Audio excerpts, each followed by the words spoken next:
Salut à tous et bienvenue dans ce nouvel épisode d'Up and Thunder, le seul podcast français sur la franchise d'OKC. C'est Pierre qui vous parle, je suis très heureux de vous retrouver pour un nouvel épisode. Je suis en ligne avec Constant. Comment ça va, Constant? Ça va, très heureux de vous retrouver pour cet épisode spécial. Ressortez vos bécherelles et vos dictionnaires unilingues, parce que là, on est avec une star, un invité très important et très connu de la fanbase d'OKC. Ouais, épisode spécial aujourd'hui en anglais, puisqu'avec Constant, on accueille Yosef de Thunder Film Room sur Twitter. Vous connaissez, c'est un des meilleurs comptes US sur OKC. Donc nous allons passer en anglais pour la suite de l'épisode. N'hésitez pas, si vous avez des questions ou des problèmes de compréhension, nous le dire dans les commentaires. On se fera un plaisir de traduire ou autre, ou de vous expliquer. Enfin, n'hésitez pas. Now let's start in English. We are with Yosef at Thunder Free Room on Twitter, one of the biggest accounts about the franchise. You probably know him. Yosef, thank you so much for joining us. It's a real pleasure to have you. No, thank you guys so much for having me. I'm really excited to talk some Thunder basketball. Yeah, it's like a very happy period for the fan, with the second pick and all those things. Yeah, I can't remember the last time I was this excited. It's been a very good 2 weeks since the lottery. Definitely. Maybe since the PG trade. I think it was the last time I was so much happy for the Thunder. I'm not sure. I was not happy after the PG trade. When he's traded from Indiana to OKC, not from OKC to the Clippers. I thought about the trade to the Clippers. So. No. Okay. No, not a happy moment. Very sad. Yeah. Yosef, just for the French people who don't know you, can you just present yourself and all the things you do on Twitter and about the Thunder? Yeah, I run a Twitter page called Thunder Film Room. The main goal when I started it was mostly just to actually break down the game and dissect it. Kind of strayed away a little from that the past few months, just a bit busy with school and busy with life a little, but planning on going back and doing a bunch of draft scouting and stuff like that to help. The main goal of the page is just to help the fans become, I guess, a bit more educated on a deeper level on the team than just more. I try to make it less feelings-based and more factual-based than anything, because I think we sometimes can forget that a lot of these guys are also human, and especially a lot of them now are, they're even younger than I am now, so it's a bit weird. So I try to very much watch what I say about them and how I discuss them, because I feel like there's a level of fairness that needs to go there that isn't always there, especially on somewhere like Twitter. Yeah, so you're from Oklahoma, so you are a fan of the Thunder like us. I think that's the main point. Yeah, been a fan since a year since they moved here, so it's been pretty much almost over half of my life now. Started the page about 2 years ago, and ever since then it's become even more and more of a fan. Do you remember when the Thunder came to the city? Like it was in Seattle, and then Clay Bennett moved the franchise to OKC. It was like a celebration in OKC to have an NBA franchise, or what was the feeling about this? I was about 8 or 9, so I don't remember exactly. I do very vividly remember the year leading up to when they were coming, and then I remember very vividly, like the day they announced the mascot and announced that it was they were going to be called the Thunder. But other than that, I don't remember a ton. I do remember like watching games that first year, and we were very, very bad. So I didn't watch a ton. But it did seem like now when I go back and try to find highlights and different stuff of old games, it's like every game, no matter what, the place was sold out. And I feel like that's pretty cool. That's not something you see anymore. Yeah. And I remember watching the first one in the 2010 playoffs against the Lakers. It was the first playoff campaign for the Thunder, and I remember that the peak was so loud during those games. It was incredible, and even now I don't think that the peak is so loud. And you could see that the fan base was so much hyped by this team and by this first campaign of playoff, that probably the peak was one of the loudest places in the NBA at that time. Couldn't agree more. I very much remember, like, I was maybe in fourth grade. And so I was like begging my parents to let me stay up late to watch those games, which I did. And like and I still hear like from people who went to those games, they're like, they've never heard the peak be that loud again. The only thing that I can really think of that compares is that Western Conference Finals run against the Warriors. That was maybe the closest that it's gotten. And even then, it was just, I don't think anyone expected them to do really what they were doing against the Lakers like that. And so that type of excitement, and just what at that point we had only had the team for about 2 years. So it was young, everyone was excited, and there was no expectations, which makes it even more enjoyable. And what a series it was against the defending champs, losing 4-2. But I remember game 3 and 4, one of them is a blowout.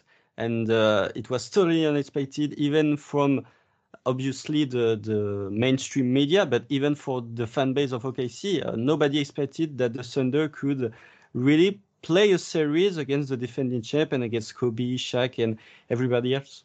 I think that was like the moment where people knew like, oh, these guys are going to be really, really good someday. And then the Lakers saw it 2 years ago when we beat them. And that was Kobe's last playoff series ever. Yeah. I think he played the last playoff game in the peak. Yes. I think game 5. Yeah. Game 5 was, I remember an N1 from Russ, and the peak just absolutely explodes. What an amazing cheer the moment was. It was incredible. And you knew at this moment that it was the moment the Thunder would have won the series. It was my favorite Thunder play of all time. Okay. As an Oklahoman, Yosef, about this last season and the future, can you explain us what are the feelings of the US fan about the rebuilding? Before the lottery, a lot of people started to be a little bit tired of losing and what they saw on the court during this season. Do you think fans are patient and are maybe ready to live in another tanking year, like next year? Maybe the last one, but maybe another one. I think the fan base that we see on Twitter is an extremely minority group of people compared to the fan base as a whole. And on Twitter, I think most people are on board with the rebuild. I still get a decent amount still of like people in my mentions talking about, oh, we can't tank another year. We can't do this and that. And I think it's a lot because, like, number one, we're pretty spoiled as a fan base. Like, the team was only bad for 2 years and then we were good for a whole 10 years. It's also, I think, just us not having like the Thunder are our only professional sports team. So they're very used to, like, this fan base, I think, is very used to college sports where just every year you're good. You don't really rebuild. Unlike in sports, like every organization is going through what the Thunder are going through now. The Lakers didn't make the playoffs for like 5 years. Every org, it happens to everybody. And I think that's the thing the fan base are like fully in a part of the fan base. I think a decent amount of people are understanding, but I try to bring the comparison up to people that those 3 years or 4 years after KD left, where we got out the first round every year, like that was exhausting. That wasn't very fun. We kind of lied to ourselves and told ourselves, oh yeah, we can make the Western Conference Finals, and knowing deep down every time that we weren't going to. And like, I would much rather do this and actually have a chance to win a championship one day than just continuously be a first round exit. So like that's always what I try to tell fans that are becoming impatient, because I think a lot of people are like, oh, let's go win next year, let's start winning games. And that's what I think will happen most likely. Like, I think they'll do what they did similar to this year, let them play, and a little couple months into the year they're like, okay, these guys are the 11th seed, they're not making the play in, they're in that little middle area where you have like the 10th pick, let's just start pulling some levers a little and lose some more games and make our odds a little have higher chances for Victor. That's, I think, the best approach to it. That's the approach that I fully support. It is exhausting. Like those last 15 games of this past year after they sat Shea, it was hard. Like it was very hard. I didn't have much enthusiasm for games. Even the year before when we were watching like a bunch of G League guys, I still like was interested and still wanted to watch. And so like it definitely like can take a beating on the morale, but I think if you just keep telling yourself that there's a bigger end goal, I think it kind of makes you feel better about it. So you believe like next year might be the last time we are going to be bad for several years? Like maybe if we had Victor, like yeah, okay. But Let's do you dream a believe? little. Yeah. Hey, But do you think it might be the last year, or maybe next year we are going to be at the plane, or maybe a battle for the plane? How do you see that? I think odds are that next year I don't think we'll be good enough for the play-in. I don't think anyone, when you look at the top of the West, is going to become worse. There are just teams that are going to become better, and more better than we're going to become. And Sam has made it pretty clear that he's not in a rush to like go do something. So like I do think next year is probably the last year where we're a bottom six-ish team in the NBA, and then like after this upcoming year is when we're going to start going on the ascension. We'll start slowly getting better and better and better throughout the years. So like I am lower than most people. I don't think we will. I know a lot of people do think we'll make the play in next year. I just don't see it. I know a lot of people felt similar last year. I don't think that's the goal that Sam has. And there was a report again today that came out that from Sports Illustrated that like the Thunder are committed to being bad one more year to try for Victor. And I think that's by far the smartest thing to do. I mean, you get Victor and our whole lives change. So I think that, and not just Victor himself. I mean, Scoot Henderson, and then there's maybe 4 or 5 other guys that are legit players. This 2023 class, like I like the 22 class, but this 23 class is similar to 2021, where it's gonna be deep, and there are gonna be a lot of stars in there. Yeah, the 2023 is already stacked, and maybe is already better than the 2022 NBA draft. When you look at, you said Victor, when you look at Scoot Henderson, right now, this player we go in one in the 2022 NBA draft. So I understand that Sam Presti doesn't want to have a big season next year and want to maybe try to rebuild another year, try to tank another year to have maybe the opportunity to draft one of those players because they are special players. But maybe the players are not really agree with that. Like Dort say that in press conference. Kenrich Williams say that too. Like they want to play the playoff like next year. So it's going to be fun to watch and see if this team can compete to maybe play the play-in, or if we just throw another season like at the end, like last 2 years, about 15 games with G League players. 100%. Like I think if it comes, we're in January or February and the team is close to the play-in, or if they are in the play-in, I don't think they'll purposely like start taking guys out.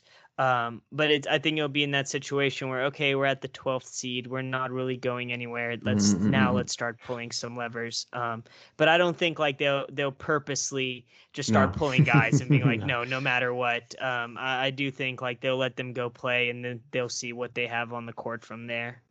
Yeah, they will not have done what the Kings have done last year by trading Tyrese Haliburton to get Domantas Sabonis and not going to make the playoff anyway. But the lottery has been kind to them, so maybe that's a little bit of a reward for trading Tyrese Haliburton. But I don't think that the Thunder, maybe if we are at the All-Star break, who are, like you said, 12 or 13 seed, I don't think that the Thunder will make a push to get to that playing spot. Now we start talking about last season a little bit. For you, which player is gonna be in the next good Thunder team? Like, I mean, we need some guys we can rely on them like for the future. Shai might be one, Josh Giddey might be one, but do you have another guys or one or two? I don't know. You think he's gonna be here for a long time? I'm really high on Josh, but I think as of right now, the only for sure bet is Shai. Okay. I'm really high on Josh. I mean, the night we drafted him, I was very happy, but I think all the time, superstar trades open up, and if you're going to trade for someone eventually in 2 years or so, it could be Josh. I wouldn't be surprised if Lou is on that team, just based off the reports. And yesterday we saw that photo of Mark Daigneault with Lou in Montreal. Mm-hmm. It doesn't seem like Lou is going to be a trade piece to trade up in the draft. I mean, anything can happen, but it kind of looks like, okay, he's going to be a guy who's going to be extended. But in the situation, let's say like that, we end up drafting a superstar and we don't have to trade for someone else, then I definitely do think it'll be Josh, Shea. Trey Mann, I think, is intriguing if he continues to develop the way he is. I think he's like a solid six man. And then from there, I don't think there are like any other. I think it's Shea and Josh, and then everyone else. Lou is closer than everyone else, but then everyone else I think kind of has to. They kind of this is like their prove it year. Sam kind of talked about in his press conference that like they need to, because like they need to work or someone's going to come take their job. And like I think with just amount of talent we're going to be moving in and out through the door, I think that's exactly what's going to happen. You don't see Kenrich Williams being a key piece in the Thunder deep run into the playoff, or maybe his age is a little too high for you, and he's not on the same timeline as the Shea, the Josh, the Dort guy. You don't particularly see Kenrich as a guy who will be there when the Thunder will back into the playoff and will go maybe to the Western Conference semifinals or finals. I do think I see Kenrich. I was just saying mostly the young players. I think I know a lot of people like last year wanted us to trade Kenrich, and in my opinion, if you were going to trade Kenrich, you should have probably done it during that 1920 season, or I mean the 2021 season, or this past year in the first 2 months or so. I think that was when his stock was absolutely the highest. And I feel like I'm very big on, if you're going to trade an asset, maximize it. And at this point, I don't think you're probably not maximizing Kenrich. And if you've kept him this long, where he's very much helped us win games the past 2 years, I mean, he's a good player. He plays the right role. Depending on how much money he's going to make, I think that's the real big question mark. I genuinely don't know what the market will be for him. But if you can get a guy like him for like $7 to $8 million, I think that's a pretty easy deal. He's only 27. I mean, I hope we're in the playoffs in 3 years. So that's him in 30. That's right at the middle to the back end of his beginning the back end of his prime. So I think he'll be there. The way it looks like, I don't know if he'll be contributing, but I think Mike Muscala will probably be there.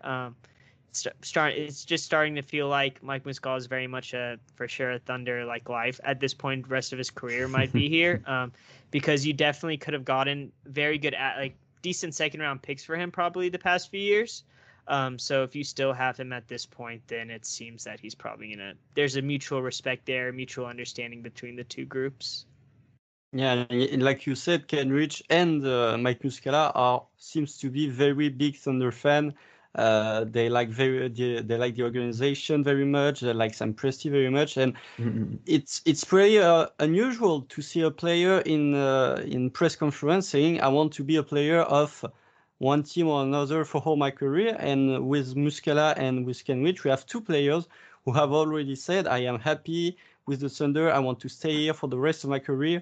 And that shows that the Thunder organization and the franchise in global are appreciated by those kinds of players. Yeah, you don't see it much. And I think there's a level of appreciation from the fans there too, especially that Oklahoma City's the only professional team. There isn't usually, you don't expect these NBA players to say, "Oh, I want to be in Oklahoma City. I want to stay here." So like when things, especially like whenever you see someone like Mike get emotional about it, I think that means not only a lot to like the team, obviously, in the organization, but obviously the fans. I mean, you go on Twitter and the fans absolutely love Kenrich Williams and Mike Muscala. And so that's why like I haven't had a problem with I haven't had a problem with sitting them the past 2 years, because I'd rather just sit them than trade them, if we're going to be honest. Because I think you have to weigh them out, whether are the assets you're going to get back for them really that good that it was just like worth trading them. Obviously you can never have too much assets. It's essentially money in the NBA, but I think it's a couple guys like that are good for your culture. They're good for the team. It's very similar to how Nick Collison was still on the team for the last 4 to 5 years of his career, where he really just wasn't touching the court at all, but he was there. There was a reason he was still on the bench and still in the locker room. Yeah, like the Heat is doing right now with Udonis Haslem. Some people are asking why Udonis Haslem is still on the Heat bench and not an assistant coach, but because as a player, he brings so much thing for this for the Heat culture, for the Heat players, the young players like Tarario, on all the undrafted rookies that become starters in the Heat organization, and that I think that Mike Muscala and Kevin Williams could develop into this kind of role. I think that maybe more Muscala than Kenrich, because Muscala is a little older, but I completely could see those players be sort of a mentor for the young guys.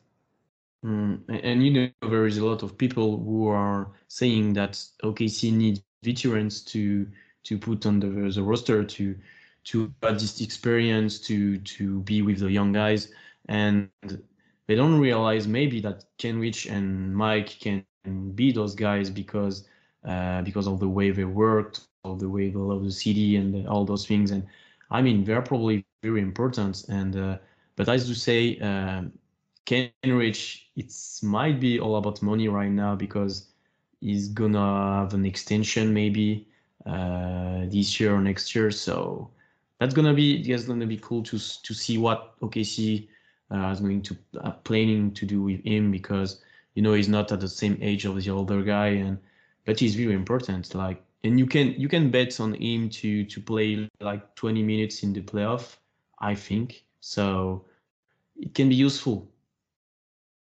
No, I agree. I think someone like Kenrich is very much like, we for years wanted a guy like that. We just needed one like that on Oklahoma City, and we just could never find him. And then the second we got bad, and the second we didn't need a guy like that, Kenrich walked through the door. It's going to be interesting with him. Like, I think there is a very much higher chance that Mike is here for the rest of his career than Kenrich, just because of, as you said, the contract situation and what he's going to get. Kenrich is a guy who, I mean, a year ago, like, it didn't even look like he was going to be, or a year and a half ago, before 2 seasons ago, it didn't look like he was going to be in the NBA, and now he's completely sticked here. He's staying in. Like, a guy like that, I mean, he still makes $1 million plus every year, but compared to other people in the league, he's making a minimum. So you very much want to see him get paid, and it's just how much is Oklahoma City willing to pay him. And it's also like the roster crunch. You have 3-4 rookies coming in every year. You're going to have a roster crunch. You're going to have to cut guys, and it's going to become very difficult on how to maneuver those type of things. Yeah, already this year you have this kind of problem, because the Thunder will have 4 picks, and if you draft maybe a pound forward at the 12th pick, you already ask yourself, do I want to play this guy and to develop him, or do I give him some minutes to Kenrich Williams? That could be a sort of interrogation and a lot of headaches for McDaniel. No, definitely. And I think that's why, especially we see with the guards, if anyone who follows me knows, I very much was a Teo Maladon believer. And like every time he would play bad, I would get very frustrated. It's because you're essentially, especially the guards, like you're playing for your career at this point, or at least your job with Oklahoma City. And if you're not providing anything out there, then most likely odds are that when the roster crunch comes next year, you're one of those guys from the outside looking in. Yeah. You talk a little bit about Josh and Shea, and maybe Josh is going to be a piece of the future. What do you think about this duo, like, together? Do you believe it's going to be a good fit? I ask you, it's going to be because they don't play that much together.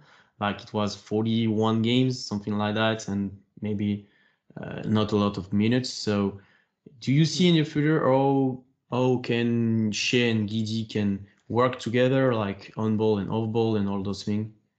Yes, I definitely think they can work together. I know it's not the most natural fit, but I do think that I think at Shea's peak, he'll be one of the best scoring guards in the league, most likely. I mean, the second half of the year, this past year, the numbers back it up. The numbers Yeah, the numbers back it up essentially the past 2 years, other than his first, that cold start he had to the season.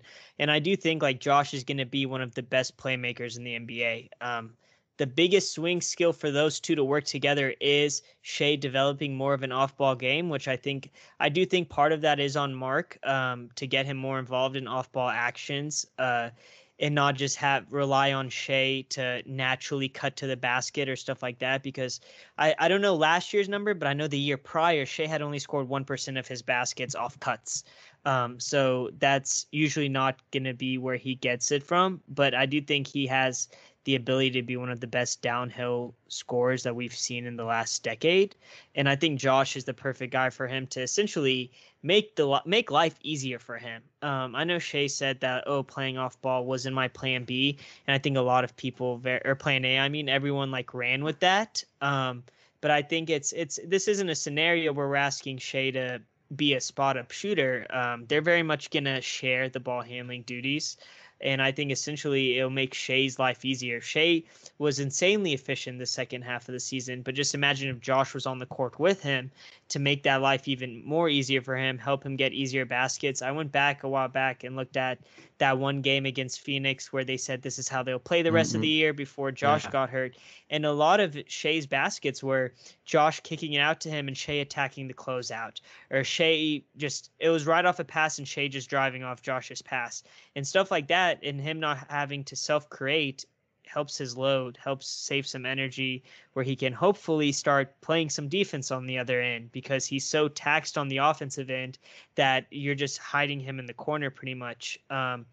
A lot of the fit, I think, those two will have to make it work. It won't be natural. And I think it'll get better, obviously, especially once because Josh is an effective off-ball player. I was in like the 60th percentile amongst guys in the league who were at cutting. He was the second best cutting rookie in the league behind Franz Wagner. The biggest thing for him is just shooting.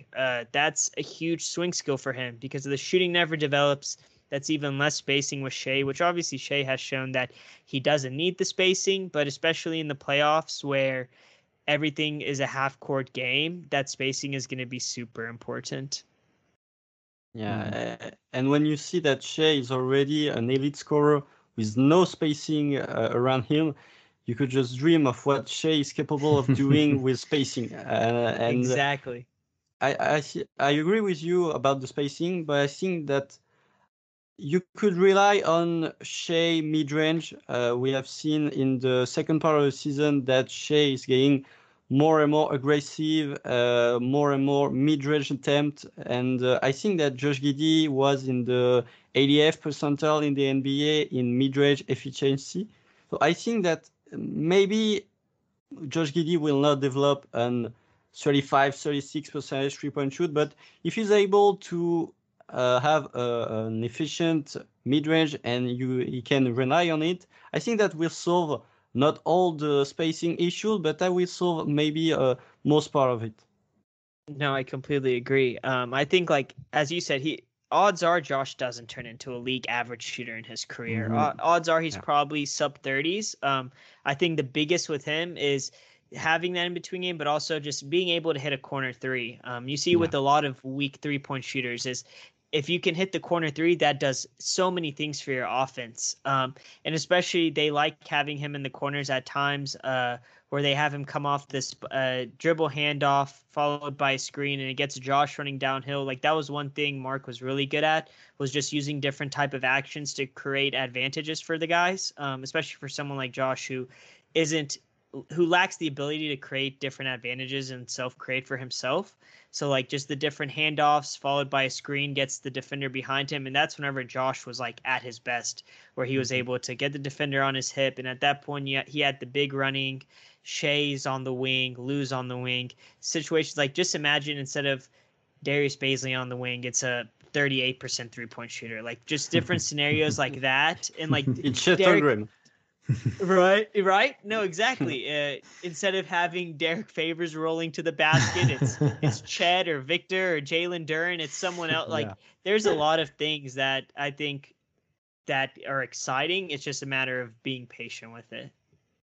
Yeah, I completely agree. And it was so frustrating to see that Josh Giddey injury because the first game against Phoenix was so promising, and the two players talked about a lot right after the game how they found a rhythm playing together, and the next game Josh Giddey is out for the rest of the season. It was so frustrating, but in some way it's a little bit, it gives us a little bit of hope, this game for the next season and for the next year of the Shea and Giddey duo. No, for sure. And the worst part was that if Josh plays, he likely may run first. And I don't know if he wins Rookie of the Month for the next month because Jalen Green played pretty well. But it was just more once we started seeing Josh go down than other guys, it became a lot. It was more about talking about what ifs instead of really seeing how these guys would work. Yeah. I was really excited to see how they would work with each other for the second half. Yeah. Yeah, and do you believe Dort and Bazley can be guys with who can find a place besides Shea and Giddey? Do you believe in this fit and in these guys, and maybe do you want to give them an extension this summer? I definitely believe in Lou. I think a lot of teams need a guy like Lou. He does all the dirty work. He's the Swiss Army knife of the group. He does a little of everything. And he's that guy that is the heart of the team, kind of. I struggle with Bazley.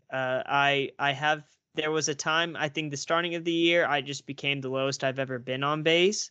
But then I very much, as I said earlier, I tried taking my feelings out of it a lot. And I feel like a lot of the fan base, especially, it became almost like a disdain towards Baze. Even when he started playing well, people didn't fully want to admit it. Because in my opinion, Baze was by far the second best defender on the team this season. I think you could create the argument that he might have been better than Lou at times.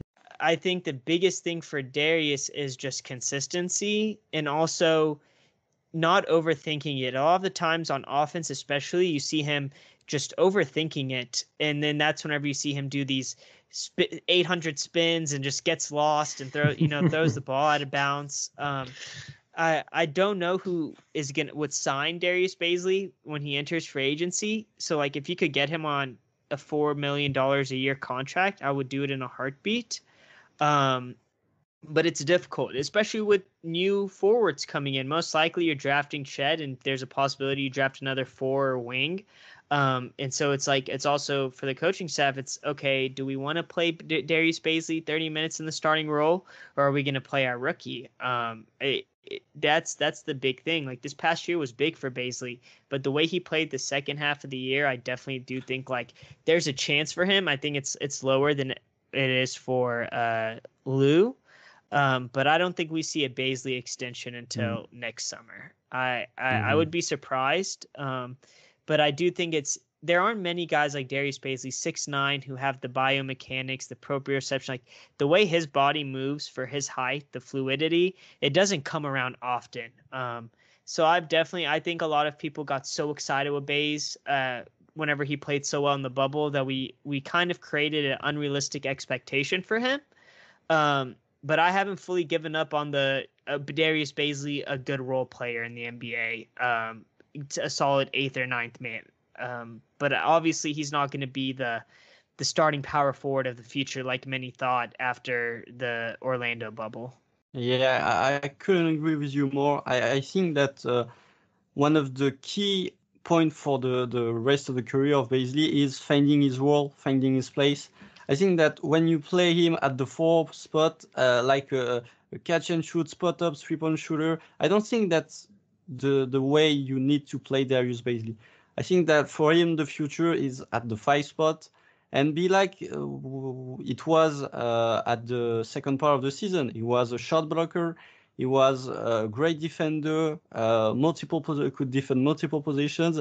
And on the offensive end, he wasn't so much a 3-point shooter. He was getting a lot of shots close to the rim. And I think that for him, that's the point where he needs to work much more than his 3-point shooting, because for me, Bazley will not be the Bazley that we saw in the bubble, who was the bubble actually was not a real representation of what the player could be in the future. So for me, the real key point for the future of Bazley is continue to work and continue to train to play at the 5 spot, being a very good shot blocker, and get your shot close to the rim, your dunks, and not doing a 3-point shot or, like you said, spin move, and he lost the ball because he is incapable of doing this stuff. Fully agree. Okay, so you really believe that Baisley can sign a contract with 4 million a year? Like we talk about it like last week with Constant on Twitch, and we didn't have any idea of the price about Baisley, but 4 million, I mean, it's not a lot. It's definitely not a lot. No, it's not a lot at all. I do struggle. Like, I very much struggle with the market with lower tier players like Baisley. But just looking around at what other guys have gotten, I think if he does get paid more, like, it's probably solely there's two things I could see. I could see Oklahoma City paying him, overpaying him solely to use him as a trade piece in the future. And then the second would be just another team betting on a young forward, young 3-and-D forward. That's the other than that. It's hard for me to see a situation where he could get like more than $6 million a year. But the NBA market is weird. I mean, we saw last year a guy like Malik Monk had no offers and he signed for a minimum. So it's a complicated system. I think it's a lot easier to evaluate what a guy's worth in the open market whenever they're a middle tier to high end free agent. But a guy like Bays is difficult. I don't know who would essentially kind of at this point really want to pay him anymore. Maybe he does get like a 1 year 6 or 2 year 12 or something, but I think 4 to 5 is probably realistic. I wouldn't want my team paying him much more than that. So that's kind of how like I'm viewing it. Yeah, I take him for 4 million. Me too. But you don't think that Baisley, if he sees an offer like you said, $4 or $5 million, maybe this summer he could have this type of offer, this type of extension this summer. Don't you think that Baisley would just bet on himself, refuse the extension, and maybe try to have a great season next year and came back at the free agency and maybe to have much higher expectations in terms of salary? With team, we have much more cap space than this year, because this year there are very few teams that will have cap space. And like you said, I don't think that these teams will want to have Darius Baisley. No, 100%. I think, especially with the agency that Bays is with, Clutch very much encourages their players to bet on themselves. So that's the interesting part, especially Sam, who has very rarely let guys hit restricted free agency. And then Clutch, who has very rarely had their guys accept a rookie extension if it wasn't a max or high end one like that. The chat. But I just, it's interesting to see what Sam will do if he does trade him or not, because the other scenarios where he didn't let guys hit restricted, it was guys like Reggie Jackson or James Harden, guys you knew were going to get a lot of money. But then he let Enes Kanter hit restricted and then matched the offer for him. I don't think there's a worry really with them that he will hit get a high-end contract. And I honestly wouldn't be surprised if they don't offer him an extension. I wouldn't be surprised if they weren't like fully sure yet. Or maybe they offered him one of those like Sam Hinkie specials like that we saw where it's like the first year's guaranteed and then the second year's non-guaranteed, one of those type of deals. But I don't think, like, even if they did try to offer him an extension after this year, I don't think I would see it being more than a 2-year extension, 2 to 3 years. I think it's very much they want to have that flexibility, and they want to especially wait till that summer of 2023 to where they can have all that cap flexibility with the new CBA. So now let's talk about the drafts. Maybe the moment everybody is waiting for. We have this second pick, Yosef, and I have a simple question for you. What is your top 3 or 4 right now on your board? If you are the Thunder, maybe it can change if you are not the Thunder, but what is your big board right now? I have Chet and Paolo, 1A, 1B. They're right next to each other. Okay. and then Jabari at 3, and I did have Shade and Sharp at 4 for the longest. But I have Ivy at 4 now. I've come around on him a lot. But for Oklahoma City, personally, I think by far the best prospect for like OKC is Chet. I know a big worry for everyone is his strength and how skinny he is. But I think the biggest thing for me I've brought up a lot is when was like the last time that a player didn't succeed in the NBA because of they were too skinny. It's been a while. Yes, he didn't play, level of competition wasn't the highest in his conference. But it was more, I try to tell people whenever like I try to evaluate guys when they're playing in lower levels of competition is how does their body move? How's their timing?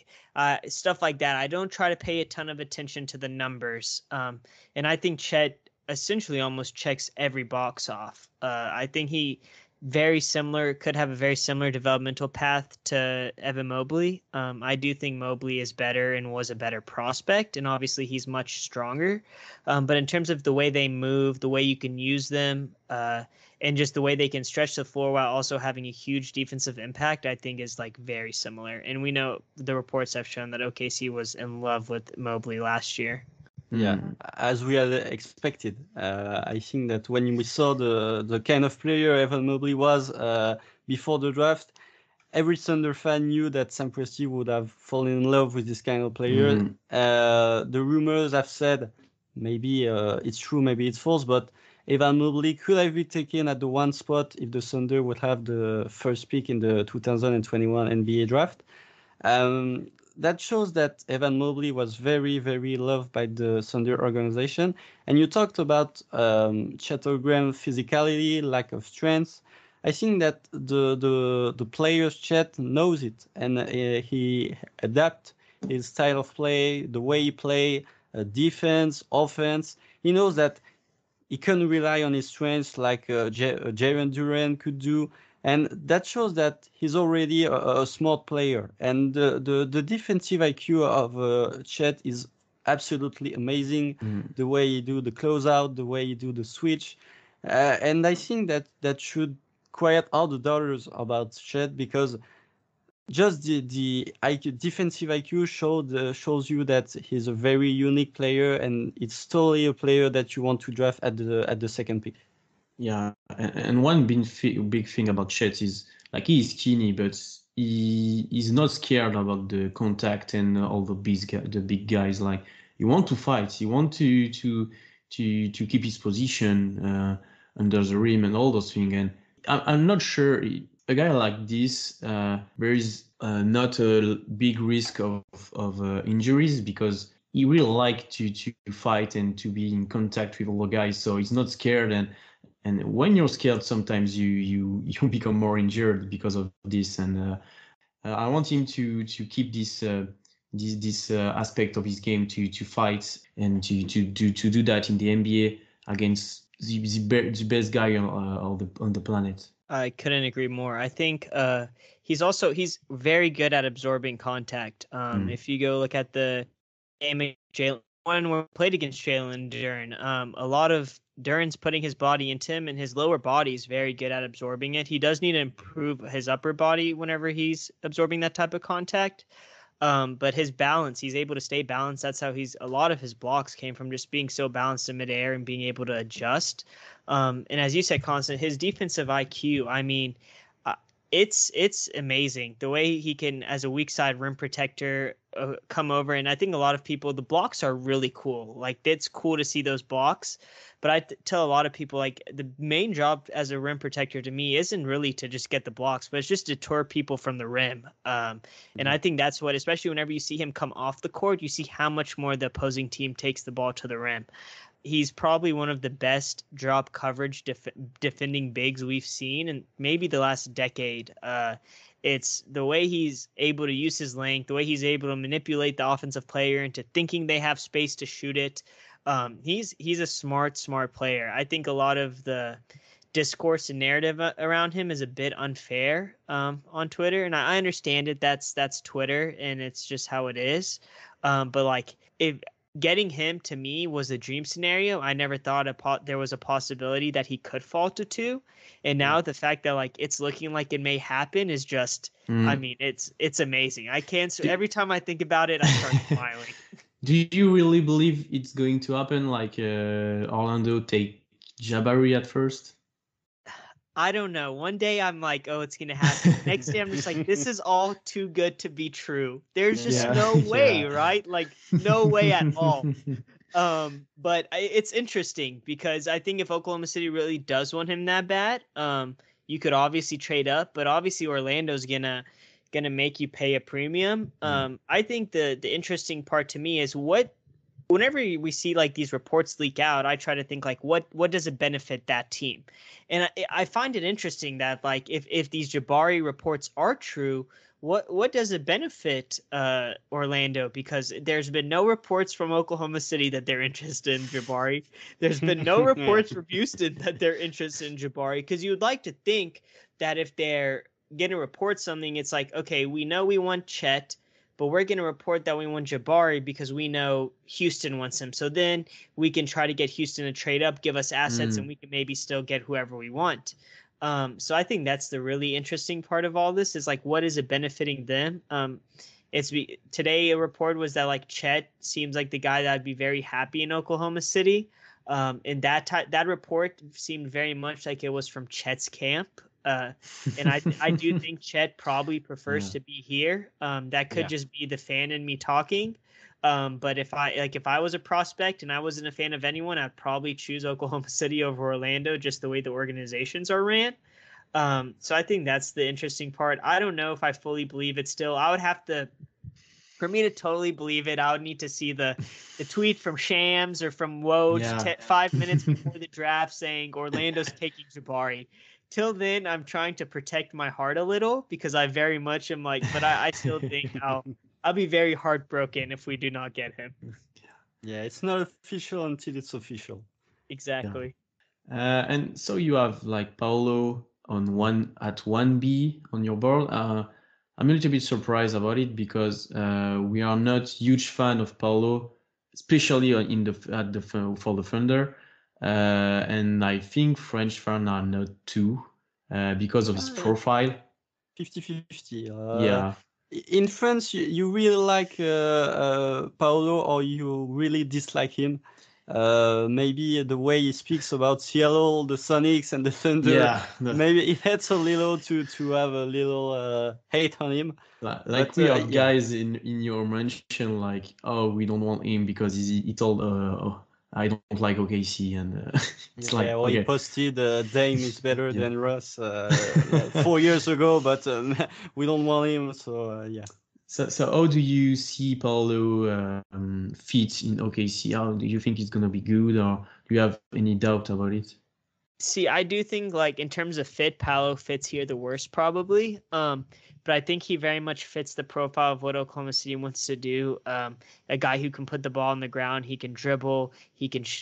I don't want to say he can shoot, but he can, like, to an extent. He has a good mid-range shot. I don't have the numbers in front of me. I was trying to find them the other day, but I'm very intrigued by his catch and shoot numbers. They were surely at a very low volume at Duke. But I think he's just another guy that can honestly dribble the ball, put it on the ground. Especially, I tweeted this the other day, and I didn't mean it as in like, oh, Oklahoma. A lot of people in my mentions took it as like a hint that I wanted Paulo, but I was like, in the playoffs, self-creation is very important. And as of right now, Shea is the only self-creator on the team, and then Trey Mann is our second self-creator. Yeah. And while Trey is awesome, but to have him as your second best self-creator as a rookie is like, oh no, like that's very worrisome. Yeah. And so that's why I think it is intriguing. I do like Jabari, and I think a lot of my Paulo take has also, I've tried listening to a lot of people that I think are much smarter than I am, and a lot of them are also very high on Paulo. So I've tried hearing what they think, their opinions on it, and trying to find the middle ground there.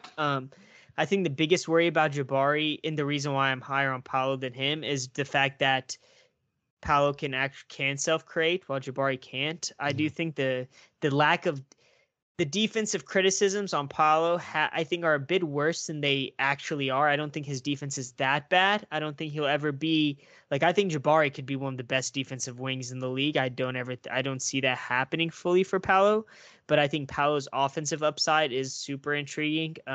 You could talk to me tomorrow, and I might flip them again. But I think Paolo has a much lower floor than Jabari. But then when you look at the ceiling, it's like, oh, Paolo could very much be a superstar. Or there's a very realistic scenario where he turns into a Julius Randle caliber player. I think that Paolo has the higher ceiling, maybe of the top 4, top 5. And I really think that Jabari has the lowest ceiling because, like you said, self-creation in the playoff is maybe the most important thing. We have seen it in the game 7 a few days ago with the Heat, the way that Jimmy Butler could create his own shot, even when his teammates didn't make a single bucket of the game. It was so important, and I don't think that at the 2 you want to draft a player like Jabari, who is a really good player, elite shooting, elite mindset. I really like the mindset.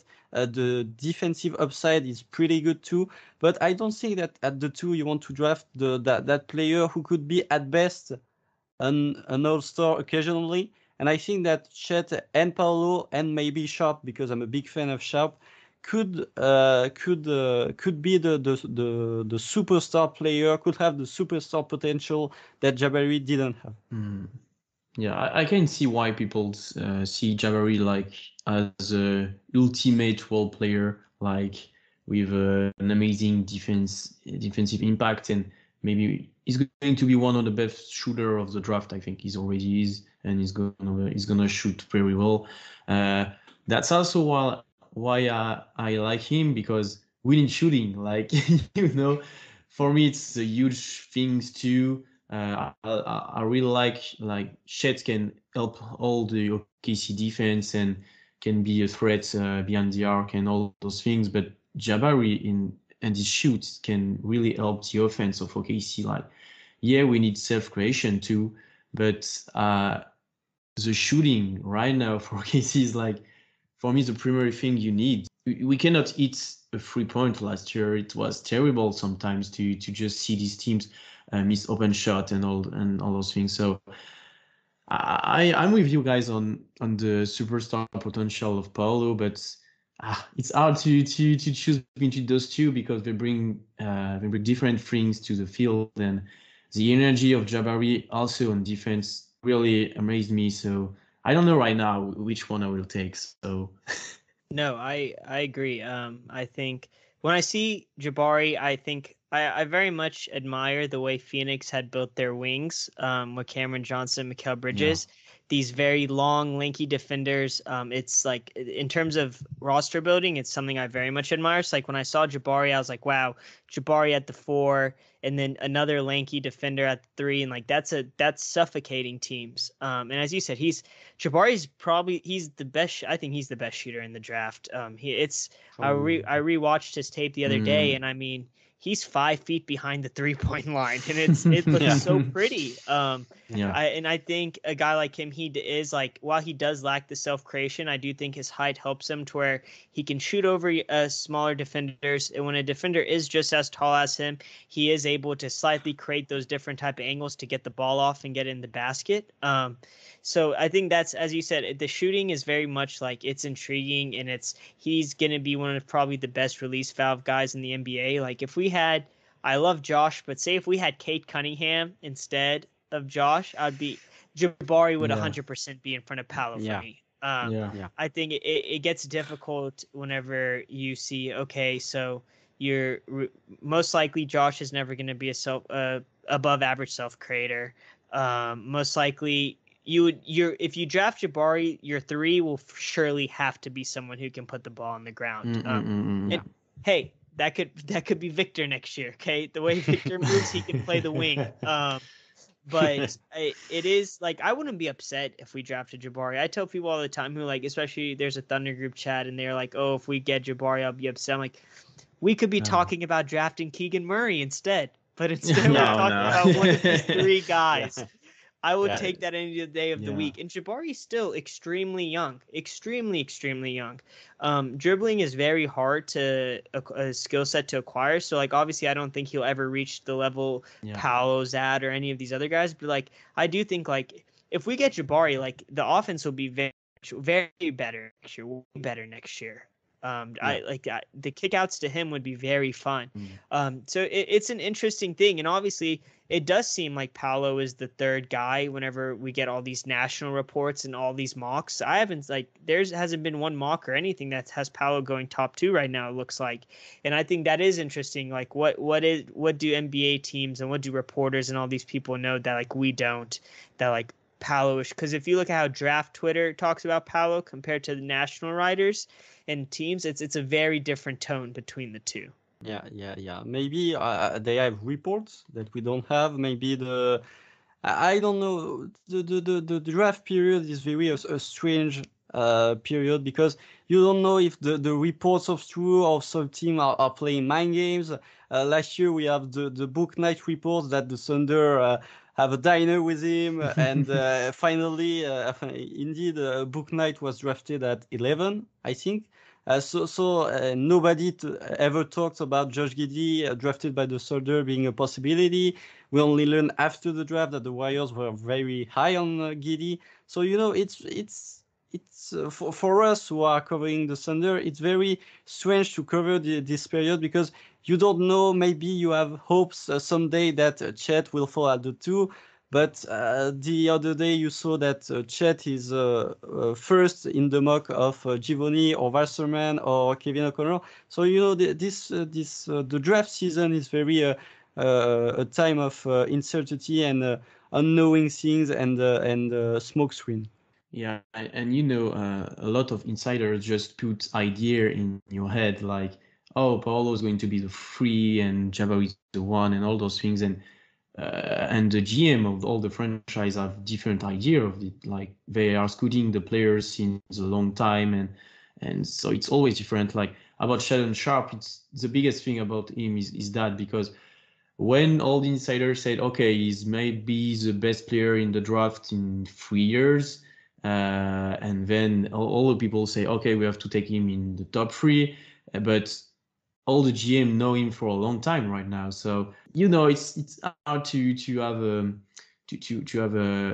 opinion about him like the GM, but we have to consider him like maybe an option at number 2. So I don't know. It's hard sometimes, like Constant say, to have really an idea what happened during this pre-draft week.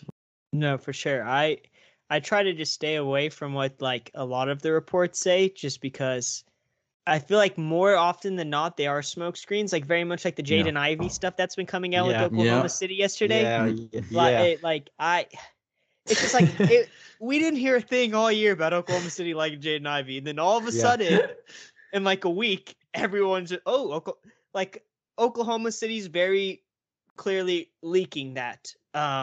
It seems like, and it's just like it very much is reminding me of the Book Knight stuff last year. Yeah. And when I tell you I believe the Book Knight stuff, I mean it was one of the best smoke screens Sam Presti I feel like has ever done. I mean everyone was sold on it. We all thought like, oh yeah, it's Book Knight. And then like when they drafted Josh, I was like I was blown away because I really like Josh, but I always liked Josh, and I was like, okay, maybe we can get him with 16 or 18. And then it looked like, okay, he's not falling past 10, so there's no way we get him. So when we took him, I was super excited because I was like, oh my gosh, we got him. Then I was like, oh, 6, that's crazy. Like, it wasn't Book Knight. And then you saw Book Knight kept dropping and dropping and dropping. And so I think it's a smoke screen. I won't believe the Ivy stuff until we draft him. It's just that one is too hard. Like it's just too hard for me to believe. I do think Ivy could be really good, but I do think when you draft him, it's pretty much saying, okay, Josh, Shea, and Ivy, those 3 aren't going to be together when we make the playoff. Like we're going to end up picking 2 of the 3, right? Yeah. So it's complicated. It's hard for me to believe that they would pass up on any of the top 3, especially the top 2 guys for Ivy. Yeah. I remember 24 hours before the draft, the reports were all saying the same thing. The Grizzlies are trading up to number 10 to pick Josh Giddey. And nobody expected that the Thunder drafted Giddey at 6. Everybody was, all the reports, all the mock drafts, pre-draft, the day before the draft, where Josh Giddey will go at the 10th spot. And you see that it was clearly not the case, that the Thunder fall in love with Josh Giddey a long time before the draft. So, you never know what's going to happen at the draft, and you especially don't know what's going to happen in Sam Presti's office and in Sam Presti's mind, because the Thunder is like the franchise that is leaking the minor things of the entire league. Yosef, do you believe Sharp can be an option at number 2 and can be picked by the Thunder, or it's really a too big risk to take him? I think the risk. I think the risk is just too big. I was very high on Sharp until about a month ago. I want to say. I mean, I was willing to maybe even take him at 3 a month ago. But like the more I've watched, his handle is suspect. I don't think he drops his hips often, but it does seem like he's dropping a little. And so I would very much love to I think the gamble would be worth it to trade up and take him. I don't think he drops past 5, but it's starting to look like it could be a possibility. So say if we get to pick 8 and he's still on the board and you for sure know he's not going to be at 12, I think you for sure go for it. I mean, I think he's only 6. I know a lot of people were in my mentions are like, oh, we don't need another guard. He's 6'6", but he has a 7-foot wingspan, which long enough to put him at the wing. I think he has all the tools to be a plus defender in the NBA. He has the shooting potential. He can play off ball. That's a guy like it's kind of a dream fit, right?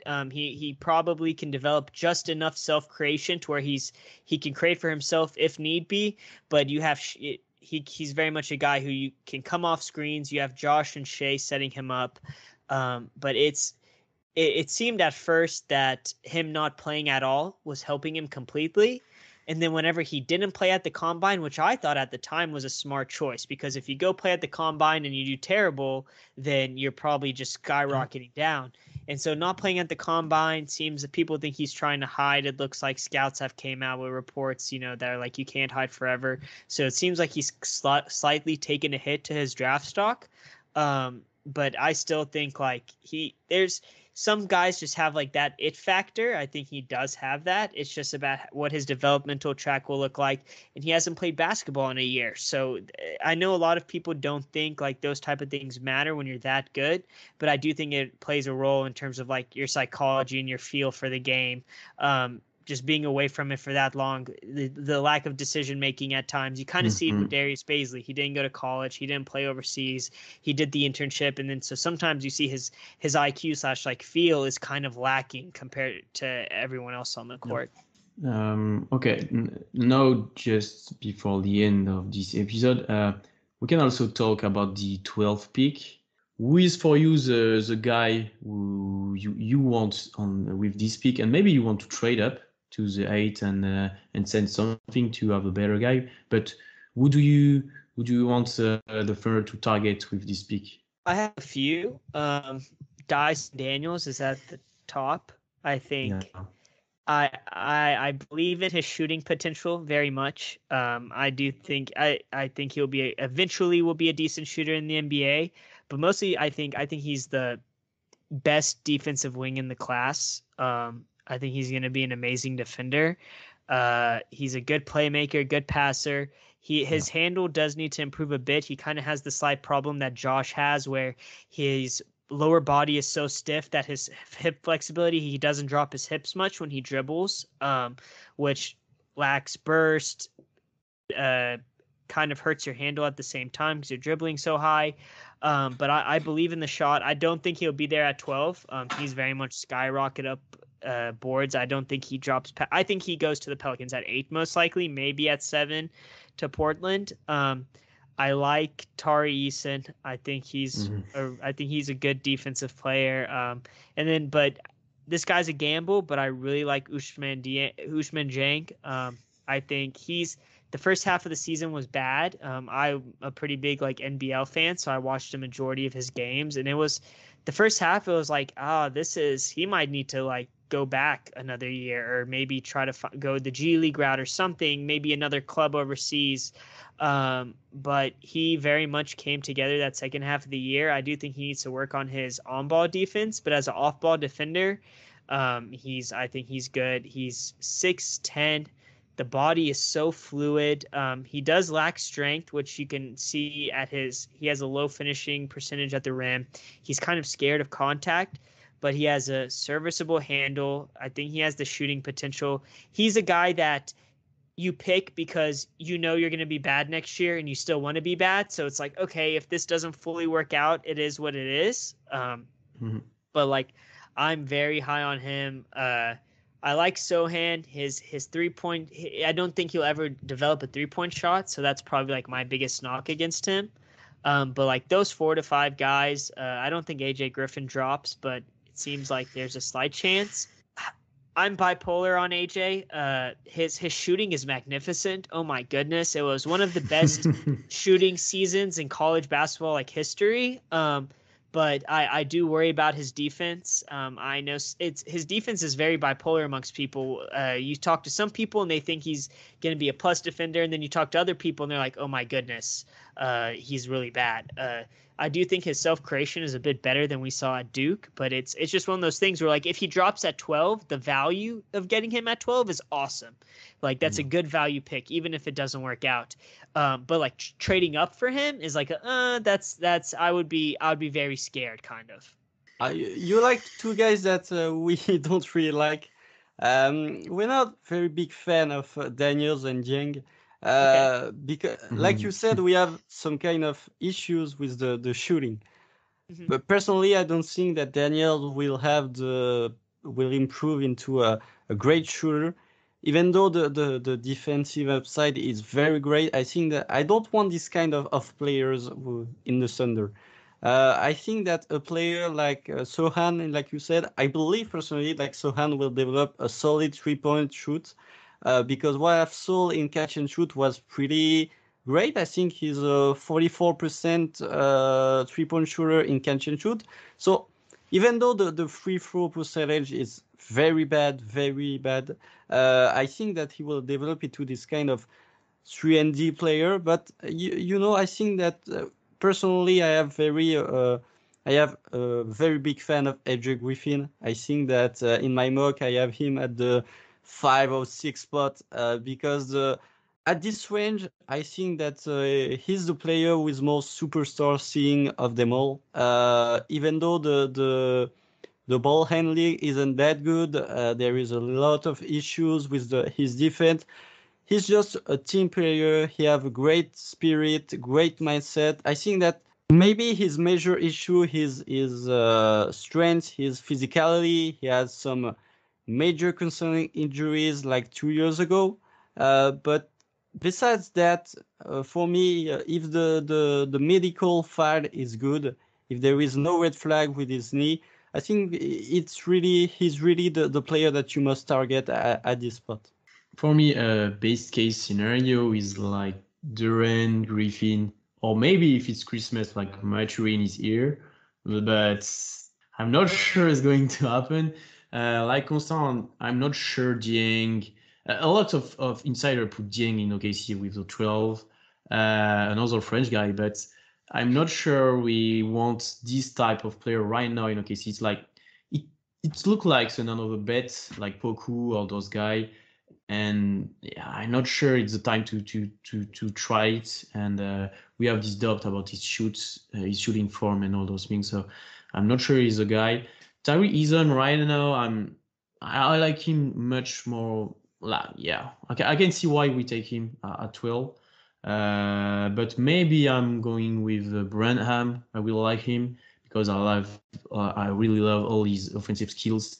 And I mean, if you had him and maybe Treman in the future on the bench, they can add so much to your offense, and they can play with Shea, with Giddy, and then these guys. So I can have value to Branham and his skills, his offensive skills.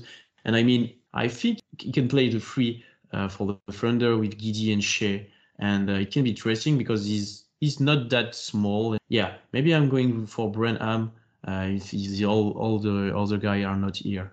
No, I think the interesting one you said is Duren.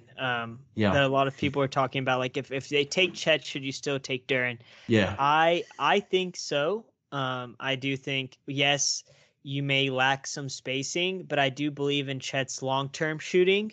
I think you can play Chet at the 4. I think you kind of have to play Chet at the 4 his first few seasons. Yeah. But also I think Duren's passing ability is enough to be able to create some spacing. Also his physicality, and I do think like those two would be a good pair. A lot you saw with Gonzaga, they would run a pick and roll with Drew Timme would short roll and then just throw the lob to Chet at the dunker spot. And like you could do that exact same thing, have Duren be the short roll man and then lob it up to Chet. I think Mathurin's interesting because I don't think Mathurin's I think he probably is barely 6'5". So I don't believe his height fully. I do think he's probably like 6'6" with shoes on, 6'9" wingspan. Like I think he's a legit player. I just worry about his fit here in Oklahoma City. And I know people often discuss like always going best prospect available, but to me, best prospect available, 10 to 15% of that is like fit and what your developmental plan is for them long term. And I don't know how Mathurin's developmental plan long term would be here. Would you start him? Would you bring him off the bench? I do think like the 12th pick realistically probably plays in the G League a little, similar to how Trey Mann did last year. Depending on who it is. If it's like an AJ Griffin, I don't think he. I think AJ could. Yeah, AJ could. You could have him have on-ball reps in the G League and then come to the NBA and have off-ball reps. But like someone like Duren, I'd probably prefer to just be on the Thunder full time almost. But it's interesting. This is why like I think it was so big that we got the Clippers pick, because I think like there's about a clear cutoff at like 15 where between tiers. So like being from 16 or 17 to 12 was huge for us, because talking about guys like Dyson or Jalen or any of these dudes, AJ Griffin, Shaden, there was no chance of that at 17. Yeah. But being able to get this at 12 and just if we like the realistic chances now we have to trade up compared to if we were at 17 are so much greater. If we do trade up, like, yeah, I think AJ would be fun. If the medicals are right, I believe in the system that Daignault runs on defense. I believe in the long-term, his health-wise. I don't know if he's fully at 100% still. He's a big, bulky guy. And like that shooting season he had was amazing. It was one of the best that we've seen in college basketball in a while. And just him as like a release valve guy like that would just be amazing for Shea and Josh. Like you said, the jump from 17 or 16 to 12 is really a major thing, because if you are at 17 or 16, you can't really trade up to 8 or 9. That's not a possibility. But with the 12th pick, maybe you won't trade up. But I think that with all the assets you have in the future with that 12th pick, I think that maybe it's a possibility. And if you don't trade up, you will somehow get a good player. But you know, for me, the 12th pick is really valuable in the way that you could trade this pick to get up to 8 or 9 pick and to get one of the players that you consider the best of the rest outside the maybe top 5 or 6. If you are at 8 or 9, you could draft what really you think is the best player. It could be a Maturin, it could be a Durant, a Griffin, even Sharp if he falls out of the draft a little bit. So yeah, for me, the play-in and the loss of the Clippers during the play-in was a major point and a major positive point for the Thunder. And I think personally that the 12th pick will show where the Thunder wants to be next season. If you pick a player like Branham, like Maturin or Griffin, that shows that the organization wants to win a certain amount of game next year. if you take a player like Jang or Sohan or Daniels, maybe he won't be available at 12, but if you take this kind of risky player, I think that shows that the Thunder are really on still a rebuilding process, targeting the 2023 draft, and that will not be a 40-win season. But I think that even more that the 12 pick will really show how the Thunder is ending the situation for next season and what they really want to do in a competitive way. Yosef, thank you so much for joining us. It was a real pleasure to talk with you, to talk with a Oklahoma fan too. Like, it's the first time for us, so thank you so much. No, thank you for having me. I really enjoyed it, guys. Yeah, so everybody can find you at Thunder Field Room on Twitter and maybe on other place, or only on Twitter? Yeah, I'm only on Twitter right now at Thunder Film Room. I'm gonna start writing and making YouTube videos soon. Follow me. I'm like 50 followers away from 25,000, so like I really want to hit it. Congratulations! Thank you. For the time the episode will be out, maybe you will have 25,000. Hey, maybe, but no, I really do appreciate you guys having me on. This was really cool. Ah, thank you. Thank you. Je vais finir en français du coup, forcément. Vous pouvez nous suivre partout sur tous les réseaux sociaux, etc. YouTube, Twitch et sur Twitter. On n'a pas fait d'épisode en anglais depuis un petit moment, donc j'espère que ça vous a. N'hésitez pas encore une fois à revenir vers nous pour les traductions, explications, etc. C'est un vrai plaisir de parler avec Yosef, donc on a vraiment kiffé avec Constant.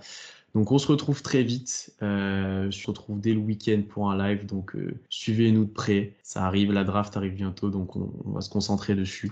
À bientôt et salut. Salut.